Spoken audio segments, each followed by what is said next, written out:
याद करेंगे तो खाद निकल जाएगी।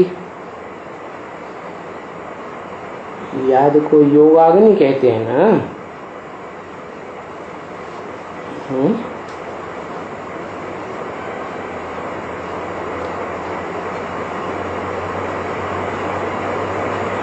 ज्ञानाग्नि भी कहते हैं, परंतु ज्ञान तो बहुत विस्तार में भी होता है, गहराई में भी होता है, और याद तो शॉर्टकट है, वो भी मनन चिंतन मंथन की याद है। उसे कहेंगे मध्यम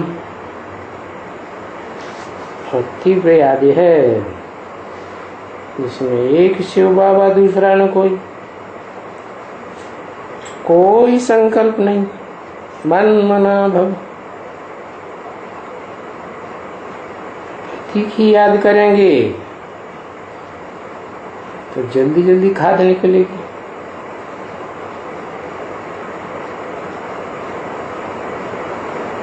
तो कुछ काम नहीं रहेगा।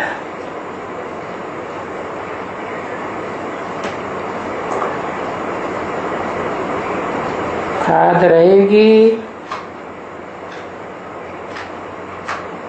तो फिर कुछ काम का भी नहीं हुआ, क्योंकि प्योर तो नहीं बनेंगे ना। क्योंकि कहाँ तक प्योर बनना है? वहां तक प्योर बनना है कि जब आए थे आत्मलोक से तब जैसे प्योर थे इतना ही प्योर बनना है।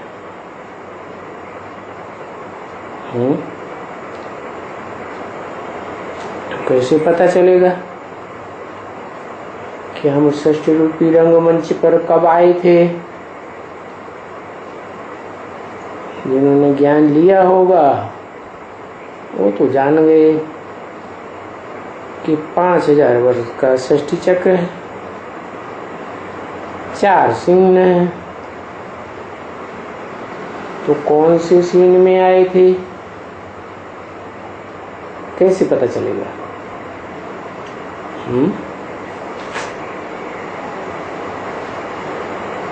पता तो चलना चाहिए ना। है अगर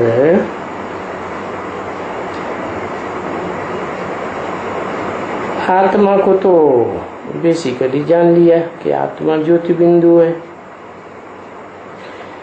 फिर उस ज्योति बिंदु आत्मा में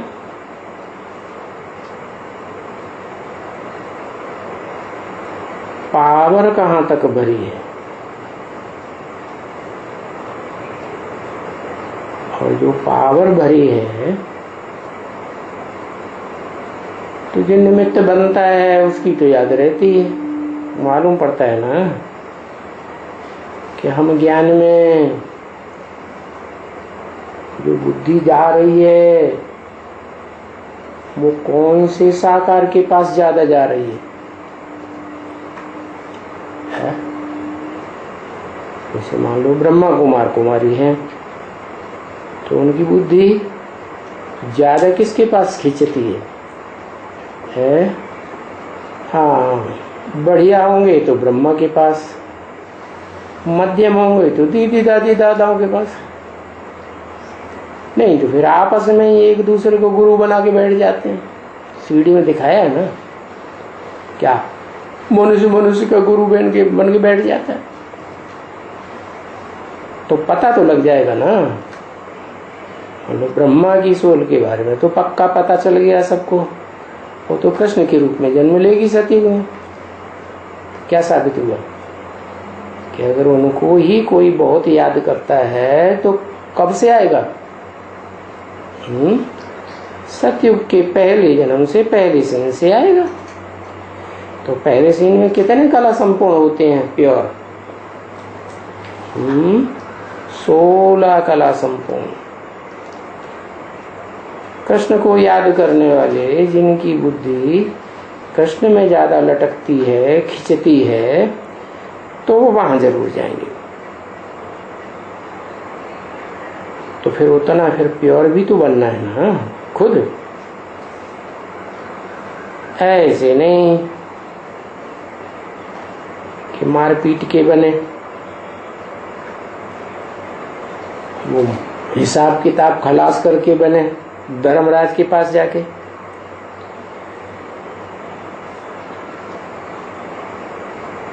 तो अच्छे से याद करना है। वो याद नहीं होगी तो फिर सजा खाएंगे, क्योंकि बच्चे जाना तो सभी को है वापस ना है।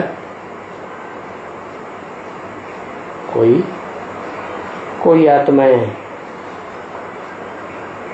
ब्रह्मा के पीछे जाएंगी, माना कृष्ण वाली आत्मा के पीछे जाएंगी। कोई आत्माएं उनकी डायनेस्टी में आने वाली नारायणों के पीछे जाएंगी ना। कोई फिर किसके पीछे जाएंगी? वो दादी परदादी तो हो गई ना, नारायण के राज्य में आने वाली, पीढ़ियों में आने वाली। फिर त्रेता युग आता है, तो त्रेता युग में आने वाली आत्माएं किसके पीछे जाएंगी? अरे अटक गए।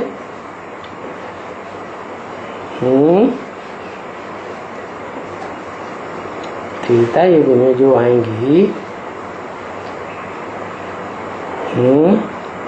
कम कला वाले देवता वो तो सभी जानते हैं कि हाँ सत्य के बाद कम कलाएं हो जाएंगी किसके पीछे है? दो तरह की हैं। एक तो वो आत्माएं हैं जो पहले से जन्म लेती हुई आ रही है, त्रेता में सतयुग से ही जन्म लेके आ रही है? और दूसरी वो है जो एकदम सत्य की दुनिया को भी क्रॉस करके, पूरा कल्प क्रॉस करके वैकुंठ लोक से आती है। क्या सत्युग से भी पहले क्या होगा? वैकुंठ होगा। जिसे मुसलमान लोग कहते हैं जन्नत, क्रिश्चियंस कहते हैं पैराडाइज। तो इन्होंने पहचाना होगा किसको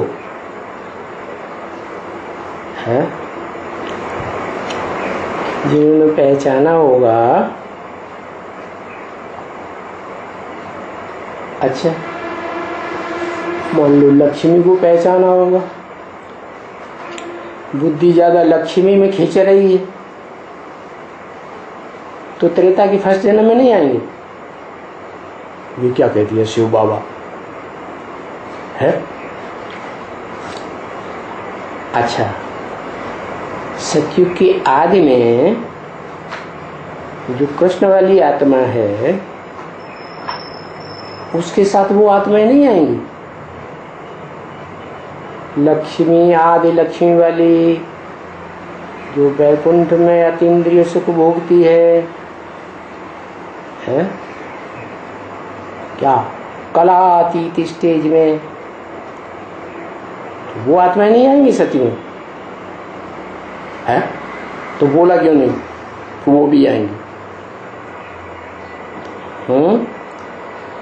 खैर, और द्वापर में भी इस्लाम धर्म की होंगी, वो इब्राहिम के पीछे जाएंगी।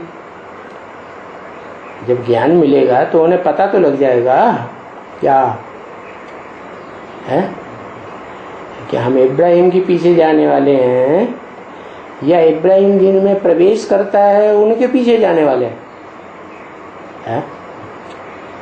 जिनमें प्रवेश करता है नारायणों में, कोई एक नारायण है सतयुग का, ऊंची स्टेज वाला ही होगा ना कि मध्यम का होगा? ऊंचा होगा। तो उसको जो पहचान लेंगे, उसके नजदीक जो रहे होंगे, वो फिर उसी के पीछे जाएंगे। है? जैसे क्रिश्चियन धर्म है तो क्राइस्ट के पीछे जाने वाली आत्माएं जब से क्राइस्ट आया है तब से जान जाएंगी।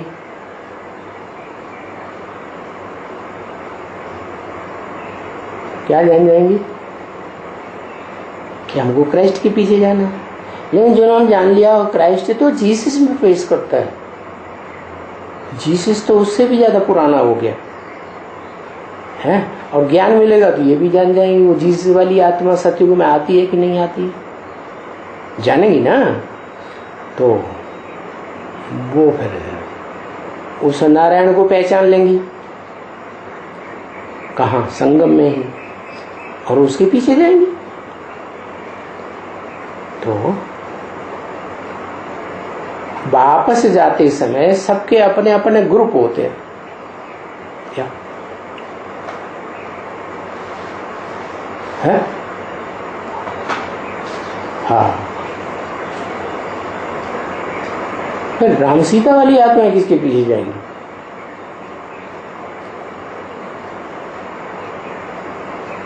है? चुप। अरे किसके पीछे जाएंगी? है लक्ष्मी नारायण के भी। लक्ष्मी नारायण अलग हैं, और लक्ष्मी नारायण ऊंचे हो गए और राम वाली आत्मा नीची हो गई।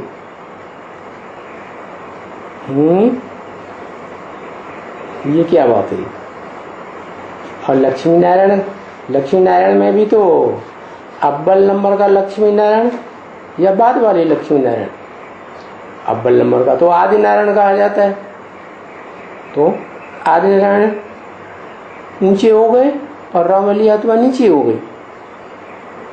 तो बहुत बढ़िया ज्ञान उठाया। क्यों? अरे राम वाली आत्मा, सीता वाली जिसको कहते हैं, राम सीता, त्रेता में पहला गद्दी जमाई जाएगी तो उसमें जो राम सीता नाम पड़ेगा तो वो आत्माएं तो कल पूर्व से ही है, सती की दुनिया को बनाने वाली ही है मिलजुल करके। तो उनमें जिनकी बुद्धि लटकी रही होगी वो तो उन्हीं के पीछे जाएंगे। लेकिन फिर जिनको राम सीता कहा जाता है या कोई दूसरा नाम भी है तो वो किसके पीछे जाएंगे? और उनमें भी दो नंबर है ना, एक राम वाली आत्मा और एक सीता वाली आत्मा। तो जो राम वाली आत्मा किसके पीछे जाएगी या सीता वाली आत्मा किसके पीछे जाएगी?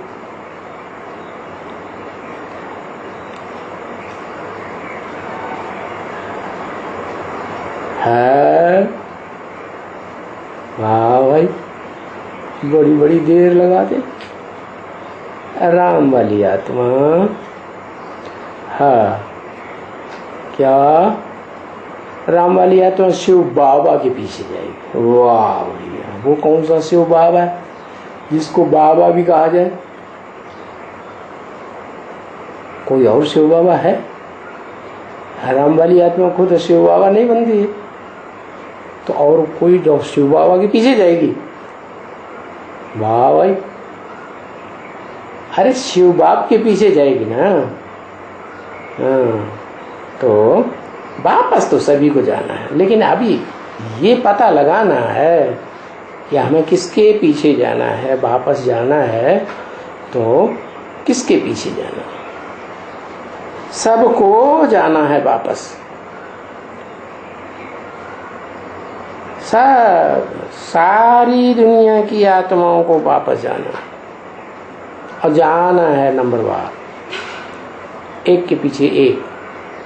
जैसे माला होती है ना, एक दाना ऊपर एक दाना नीचे, फिर उसके नीचे, फिर उसके नीचे, तो नंबर बन गए ना।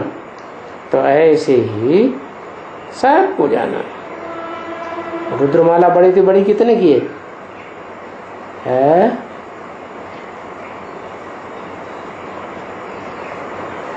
बड़े से बड़ी रुद्रमाला, बड़े से बड़ी पूछ रहे हैं तो वो रुद्रमाला बड़े से बड़ी कितने की है, कितनी संख्या की है?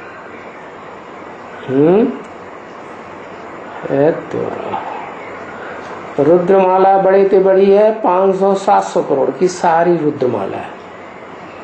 क्योंकि शिव ही जब प्रवेश करते हैं तो उनका नाम ही रुद्र है, जिनके नाम से रुद्र ज्ञान यज्ञ शुरू होता है। देने वाला कौन? शिव या शंकर, जिसमें प्रवेश करते हैं। तो फिर तो उनकी माला कितने की हुई? शिव की माला सारी सृष्टि 500-700 करोड़ मनुष्य आत्मा है, सारी रुद्रमाला होगी। अच्छा, तो जो विवाह की आत्माएं हैं वो सब जाएंगी। कहाँ की आत्माएं?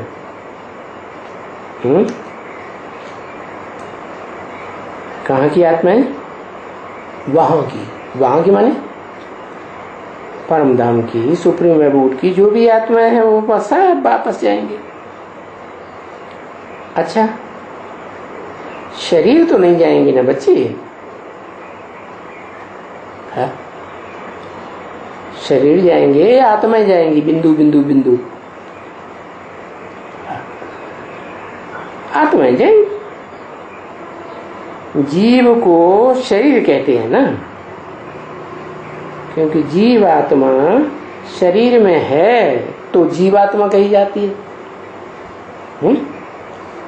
और परम धाम में कहेंगे तो आत्मा। इस सृष्टि पर आई तो जीवन धारण करती है, 5 तत्वों का शरीर लेती है तो जीवात्मा। तो अभी बाप किसके लिए आते हैं? किसको वापस ले जाने के लिए आए हैं? जीवात्मा को वापस ले जाने के लिए आए हैं या किसको वापस लेने के लिए है? आत्माओं को वापस ले जाने के लिए आए हैं। जीवात्माएं जिनको शरीर है उनको जीवात्मा कहा जाता है, जीवित आत्मा। आत्मा बाहर निकल गई, परमधाम में पहुंच गई, 1 सेकंड में आना जाना होता है आत्मा का। तो फिर वो जड़वत हो जाती है, जीवन नहीं कहेंगे। तो बच्चे अपन को अभी आत्मा समझो। क्यों? क्योंकि जल्दी वापस जाना है तो नंबर बढ़िया बनेगा सृष्टि रूपी रंगमंच पर, और बाद में जाएंगे तो नंबर नीचे। जो नंबर, जो आत्माएं पहले सृष्टि रूपी रंगमंच पर आती हैं वो ज्यादा फायदे में रहेंगी, सुख शांति में रहेंगी, या जो बाद में आती हैं वो ज्यादा सुख शांति में रहेंगी? बाद में आने वाली जो पहले आती हैं वो ज्यादा सुख शांति भोगती है। तो अपन को आत्मा समझो। 10/7/67 की वाणी का 3रा पेज, सोमवार। तो देखो, अब आत्मा समझना ही बच्चों को कितना मुश्किल लगता है? क्यों मुश्किल लगता है?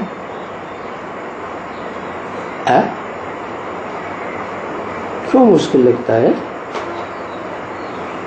जब है ही ओरिजिनली आत्मा तो मुश्किल क्यों लगता है?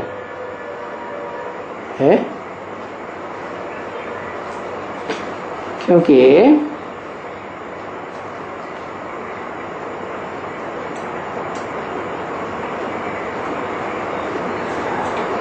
इसलिए लगता है जो आत्माएं देह अभिमानी धर्म पिताओं के साथ आई है या नंबरवार आई है धर्म पिताओं के पीछे पीछे, तो उनको देहभान ज्यादा रहता है क्या? ऐसे आत्माएं उतरती है ना धर्म पिताओं के ऊपर से और उनके फॉलोअर्स से ऊपर से उतरते हैं, तो आत्मिक स्टेज रहती है।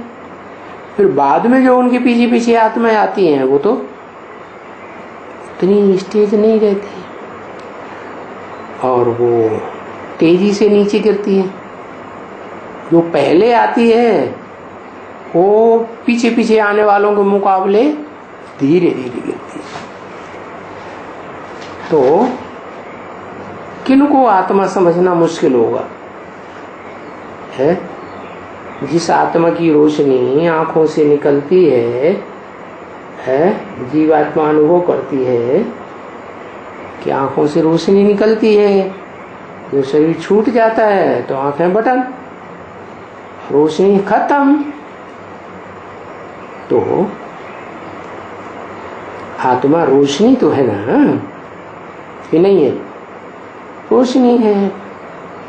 तो वो लाइट आत्मा की जो जैसे स्टार होते हैं ना, तो उनमें भी लाइट होती है ना, तो ऐसे आत्मा स्टार मिसल याद करना क्यों मुश्किल लगता है? नंबरवार मुश्किल लगता होगा कि एक जैसा मुश्किल लगता होगा? नंबरवार लगता होगा। तो सहज किनको लगेगा और मुश्किल किनको लगेगा? सबसे जास्ती मुश्किल और सबसे जास्ती सहज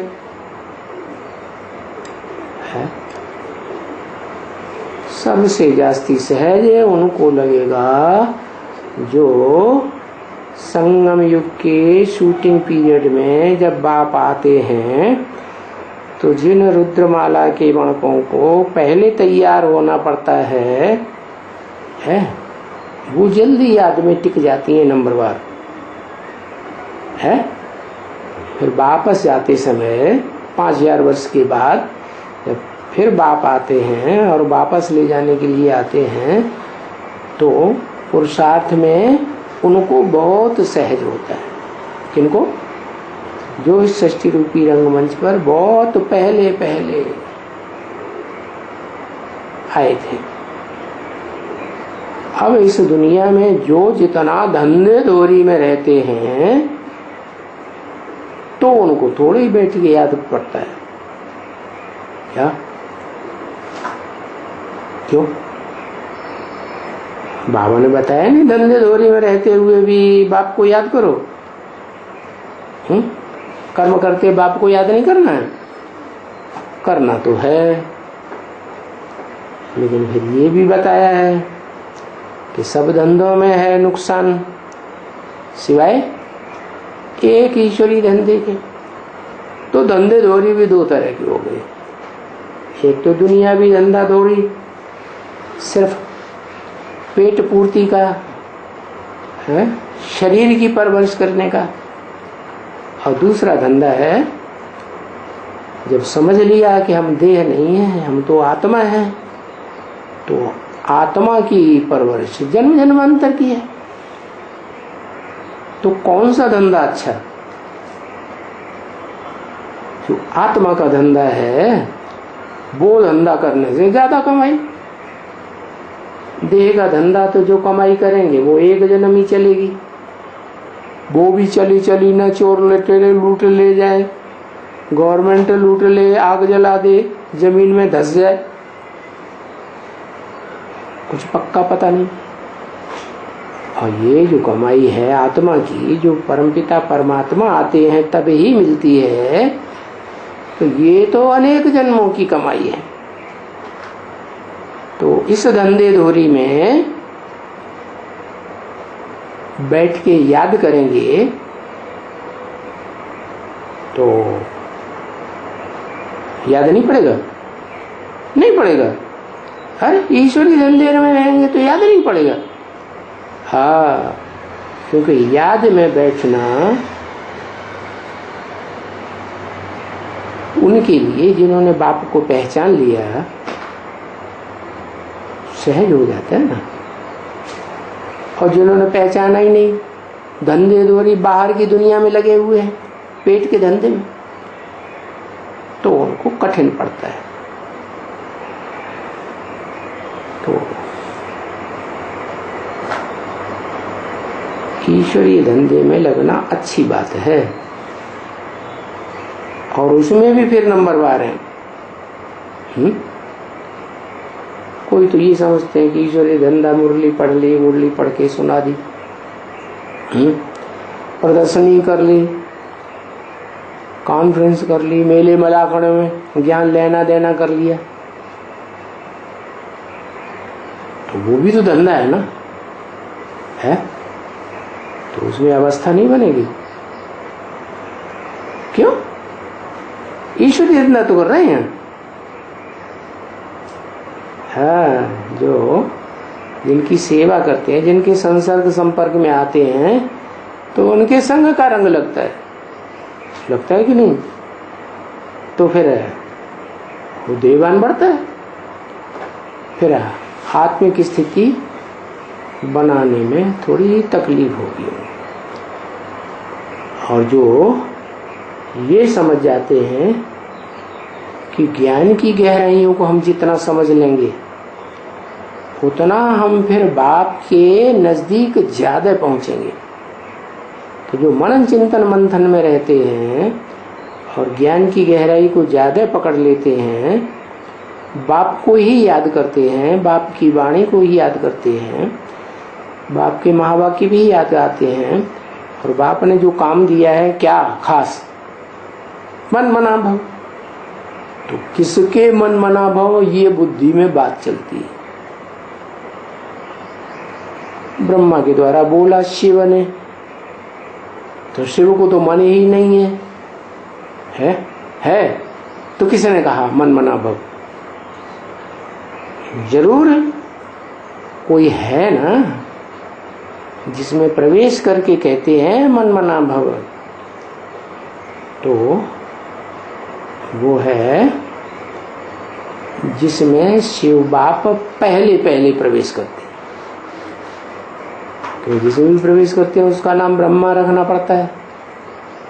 तो जो पहला ब्रह्मा है वही फिर आदि सो अंत में ब्रह्मा के रूप में परम ब्रह्म नाम होता है। बड़ा ब्रह्मा, बड़ी अम्मा, जैसे घर परिवार भी हिंदुओं में होता है ना, तो कोई एक शादी करते हैं, दो शादी करते हैं, तीन चार शादियां कर लेते हैं। तो बड़ी अम्मा कौन हुई? पहले वाली बड़ी अम्मा हुई ना। उनके बच्चों को ज्यादा प्राप्ति हो जाएगी ना। तो प्राप्ति का हिसाब है क्या? जितना गहराई से बाप को पहचानेंगे उतना ही प्राप्ति होगी। तो फिर बाबा को याद करने के लिए मनन चिंतन मंथन भी ब्राह्मणों का धंधा है। क्या? जितना गहराई से मनन चिंतन मंथन करेंगे उतना ज्ञान अपना बनेगा। क्या? मंथन करेंगे तो मक्खन मक्खन मिल जाएगा, जिसने मेहनत की उसको मिल जाएगा। फिर दूसरों को बांटेंगे तो और बढ़ता रहेगा, तो उनकी अवस्था भी अच्छी बनती है। फिर मनन चिंतन मंथन करते करते जब आखिरी स्टेज पे पहुंच जाते हैं, निर्णय हो जाता है कि आखिर हम किस एक को याद करें। क्या? तो उनकी अव्यभिचारी याद होगी, और अव्यभिचारी याद में बहुत गहरी याद आती है। क्या? योगाग्नि तीव्र हो जाती है। जैसे साधारण आग में सोना तपाया जाए तो पिघलता नहीं, पिघलेगा भी तो अलग अलग खाद नहीं निकलेगी। तो गहरी याद जो है जिनकी लगेगी उन्हें फिर टाइम का भी पता नहीं लगेगा। क्या? कि हम कितनी देर याद में बैठे, ऐसे भी होगा क्या? ये दुनिया में जो हो अल्लाह मचेगा ना, हाय हाय मचेगी ना, तो वो उन्हें पता ही नहीं लगेगा कितना टाइम हो गया हाय हाय होते हुए। ऐसे ही मस्त हो जाएंगे याद में। क्योंकि जब आत्मा ऊंची स्टेज में पहुंचती है, धरणी से आकर्षण से परे वायुमंडल में पहुंच गई। वायुमंडल ज्यादा ऊंचाई तक है, और वायुमंडल से भी ऊंचे स्पेस में पहुंच गई, तो क्या होगा?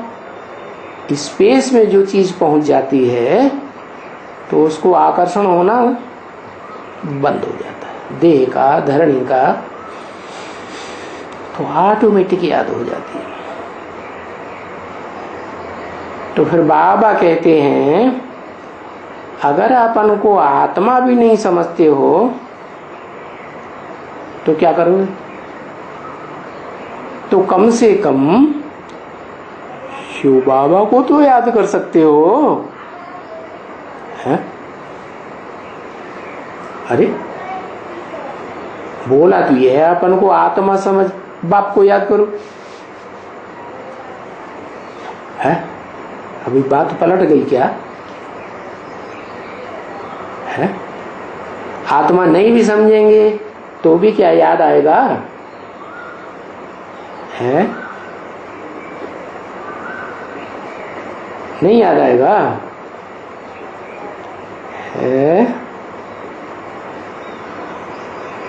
शिव बाबा आत्मिक स्थिति में रहते हैं, और शिव बाबा जितनी आत्मिक स्थिति में रहते हैं तो हम भी रहेंगे,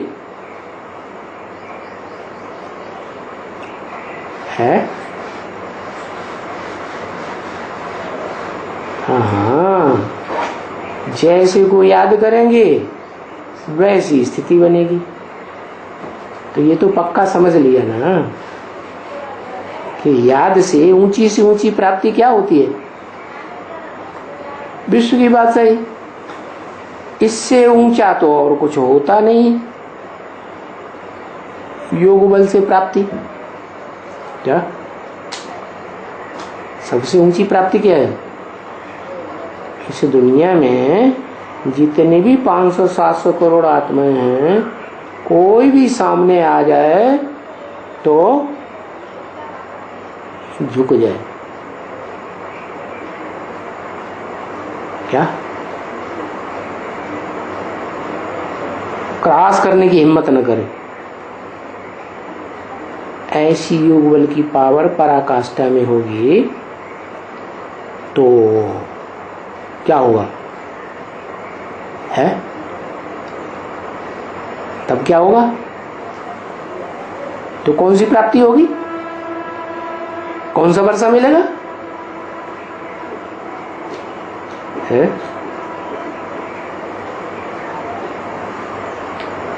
विश्व की बादशाही मिल जाएगी, वैकुंठ की बादशाही मिलेगी। बादशाही, वैकुंठ में बादशाह तो विष्णु होता है, और विष्णु में भी 4 भुजाएं, वो तो भुजाएं तो सहयोगी की निशानी है,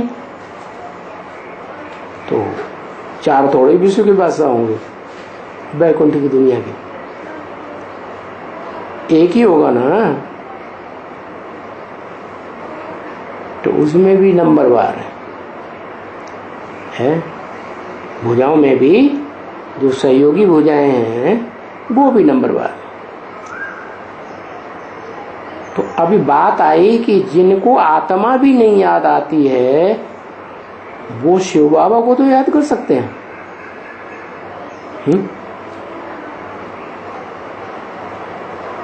तो रिजल्ट क्या आएगा?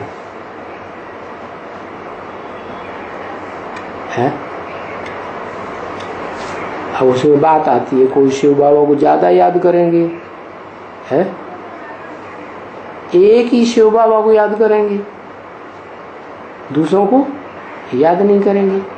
और जितने समय लंबे तक एक की याद डटेगी तो उतना ज्यादा उनको प्राप्ति होगी। क्या प्राप्ति होगी? विश्व की बादशाही मिलेगी,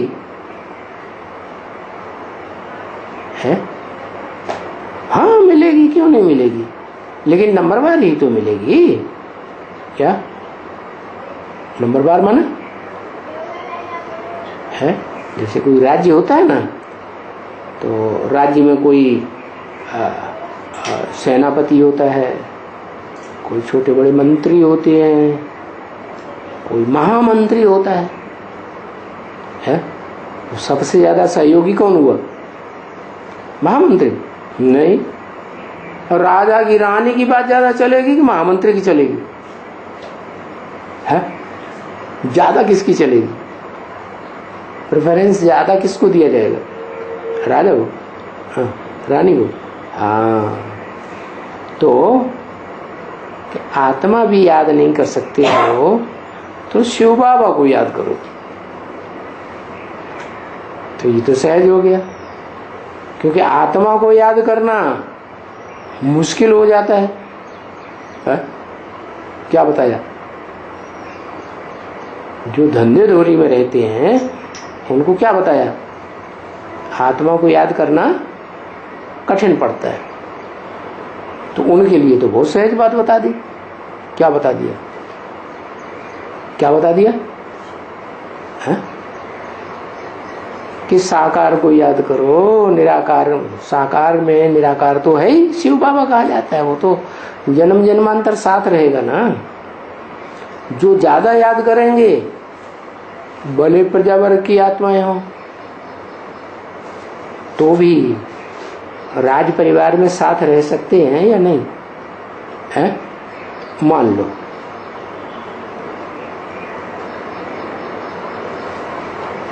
शिव बाबा को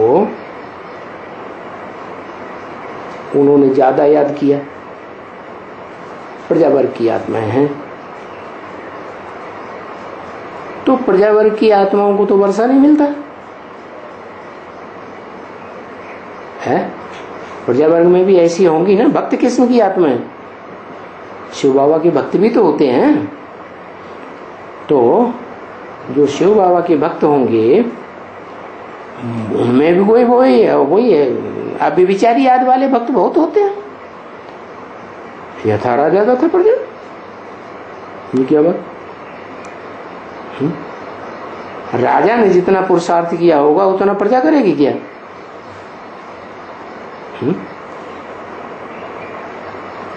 सुख शांति में उतना रहेंगे, क्योंकि आत्मा तो याद ही, आत्मा ही तो याद करती है। और कराती किसके द्वारा है? शरीर के द्वारा कराती है। तो अभी आत्मा करती है, आत्मा याद करती है और शिव बाबा को आत्मा याद करती है। दो शब्द क्यों मिला दिए? शिव भी मिला दिया और बाबा भी मिला दिया, क्योंकि शिव है बिंदी का नाम और बाबा है साकार शरीर का नाम। जो साकारी संबंध होते हैं उनमें आत्माओं का तो सिर्फ बाप का ही संबंध होता है। बिंदु बिंदु आत्माओं का बिंदु बाप, शिव ज्योति बिंदु। और जब आत्मा शरीर में होती है तो ढेर सारे संबंध बनते हैं। तो उनमें जिसको ज्यादा रिस्पेक्ट दी जाती है परिवार में, उसको कहा जाता है बाबा, ग्रैंडफादर। तो याद करने में शरीर की कोई दरकार नहीं है। शरीर का दरकार नहीं है, है? आत्मा अगर याद करेगी तो शरीर की दरकार नहीं है। बिना शरीर की याद कर लेगी, है? पुरुषार्थ ही नहीं होगा। पुरुषार्थ कब होगा? जब शरीर में होगी तभी तो याद पुरुषार्थ होगा ना। सूक्ष्म शरीरधारी आत्माएं सूक्ष्म शरीर में आ जाती हैं। कोई ज्यादा पाप करते हैं तो सूक्ष्म शरीर धारण करते हैं, तो सूक्ष्म शरीर के उनके पाप पुण्य बनते हैं नहीं? हाँ, जिसमें प्रवेश करते हैं उनका पाप पुण्य बनता है। हाँ, परमानेंट अगर कोई शरीर में प्रवेश कर जाए जब तक मृत्यु पर्यंत, तो फिर हिसाब किताब बनेगा। जैसे ब्रह्मा की सोल है, परमानेंट प्रवेश कभी करेगी या नहीं करेगी? करेगी। तो उनके हिसाब किताब जितना वो पुरुषार्थ करेंगे उतना उनका बनेगा। तो अभी जब तक शरीर है तो करने वाली आत्मा है, याद करने वाली। बाप कहते हैं तुम आत्मा जब अलग थे शरीर से तब पवित्र थे। क्या अपवित्र कब बनते हैं? जब गर्भ में आते हैं तो माता का संग का रंग लगता है कि नहीं आत्मा को? तो हिसाब किताब बन जाता है। फिर अपवित्रता बढ़ेगी या घटेगी? है बढ़ेगी, घटेगी, बढ़ेगी। तो अगर फिर माता के मुकाबले ज्यादा पावरफुल आत्मा हो तो संग का रंग लगेगा या घटेगा? है घटेगा, घटेगा नहीं? अरे संग का रंग लगेगा कि नहीं? है वही खाना, वही पीना, वही सांस लेना, सब प्रकार की प्राप्ति।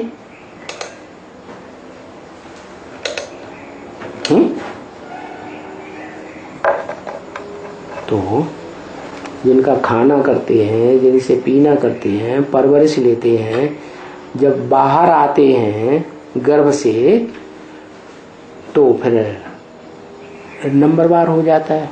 क्योंकि कोई कोई बच्चे तो दुनिया में ऐसे होते हैं जिनको माताएं नहीं पाल पाते, दाइयां पालती हैं। पालती है कि नहीं?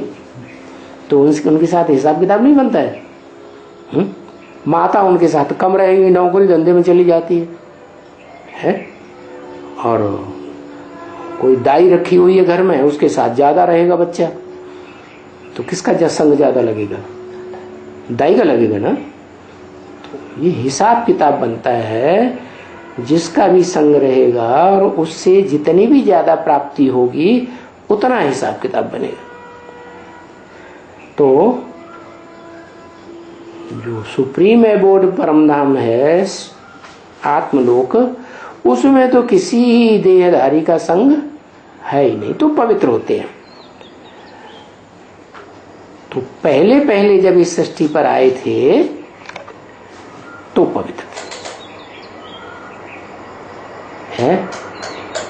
ये समझने की बात है या नहीं है? समझने की बात है? क्या समझने की बात है? समझने की बात यह है, अभी भी इस दुनिया में हम बुद्धि का कनेक्शन सबसे तोड़ेंगे, सिर्फ एक शिव बाबा को याद करेंगे और शिव बाबा की जो स्टेज होगी वो ही हमारी स्टेज बने। तो क्या समझ में आया? शिव बाबा परम धाम की निराकारी अव्यक्त स्टेज में है तो हमको भी संग का रंग वैसा ही लगेगा, हम भी पवित्र बन जाएंगे। क्योंकि पवित्र आए थे तो पवित्र ही हमको वापस जाना है। तो बात समझ में आ गई ना? क्या कि जैसा संग करेंगे बुद्धि का वैसा रंग जरूर लगेगा। अभी भी तुमको बताते हैं, क्या क्या बताते हैं कि अभी भी तुमको ये बात बताते हैं, संगम में वहां जाएंगे परमधाम में, आत्मलोक में, तो पवित्र बन करके ही जाएंगे। बता तो दिया, तो करना क्या है? क्या क्या करना है? पवित्र बन करके जाना है। और यही बात बता दी तो अब करना क्या है? पवित्र को पहचानना है। इस सृष्टि में ऐसा पुरुषार्थी बाप का बच्चा शिव का कौन है जो सबसे जास्ती अव्यक्त स्टेज में रहता हो? तो उसका संग करेंगे तो जल्दी पावन बनेंगे। जल्दी पावन बनेंगे तो हमारा नंबर पावन दुनिया में जाने का पहले लग जाएगा। तो ये है तुम्हारी मेहनत। क्या? जल्दी से जल्दी औरों के मुकाबले दौड़ के है। याद की यात्रा है ना, उसमें तीखी दौड़ दौड़ के हम पहले आगे निकल जाए। दौड़ लगाते हैं, उनको मेहनत लगती है कि नहीं? हाँ, वो है जिस्मानी दौड़ और ये है रूहानी दौड़। तो इस रूहानी दौड़ में तो बहुत मेहनत चाहिए, क्योंकि वो जो दौड़ होती है जिस्मानी वो तो लिमिटेड होती है। क्या 100 मीटर की दौड़, 200 1000 मीटर की दौड़, 1-2 किलोमीटर 10 किलोमीटर की दौड़ लगवाएंगे। यहाँ तो हमें जहां जाना है वो तो बहुत दूर है और ऊंचाई पर भी है। तो तुमको तो बहुत मेहनत करनी चाहिए। ये बड़ी कमाई है। क्यों?